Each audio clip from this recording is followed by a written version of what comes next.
Amin'ny alakamisy ho avy izao no tafaverin'ny eto Madagasikara ny satroboninahitry ny mpanjakavavy Ranavalona III raha ny fanambarana nataon'ny filohan'ny Repoblikanina Rajoelina androany talata tao Amboditsiroitra. Nolazaina nandritra ny feonany tampanao gazety fa nisy ny taratasy nosoratany tany amin'ny filohan'ny Repoblika Frantsay sy ny fampirarana tamin'ny ministra ny Frantsay misahana fiarovana ny takina io satroboninahitry io izay nitazomy Frantsay nandritra ny 2020 taona tao aorian'ny nanjanany any Madagasikara. Nandritra io fotoana io izy dia naranty tao amin'ny mozean'ny tafika Frantsay tany Frantsa ity vakoka malagasy ity ary tsy misy nitaky hatramin'izay.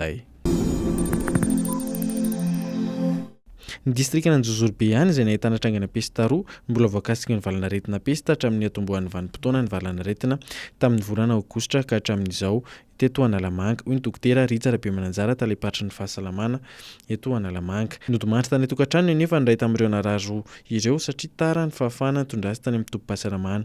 Efa nandraisana fepetra ny manodidina rehetra izay voakasiky ny valanaretina mba tsy hiparitahan' izany. Ao anatin'izany ny famindrana fanafody, ny fanitanana ary ny fanomezana fanafody ireo olona izay nifandray akaiky tamin'ireo marary, ohatra ny dokotera Hisitraka nanazava.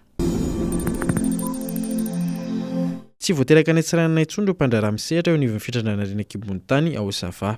Hisitraka birao misahana ny fitantanana-draharaha ny harena an-kibon'ny tany mantsy io faritra io atsoatsy ary ny distrikan'i Vohemar no ametrahana io fototra-avitrasa io ny 3 oktobra lasa teo no nametrahana ny vato fototry ny birao izay natrehany delegasiona avy amin'ny ministeran'ny harena an-kibon'ny tany sy ny loharano karena stratéjika izay notarihan'ny primo Andrianarson.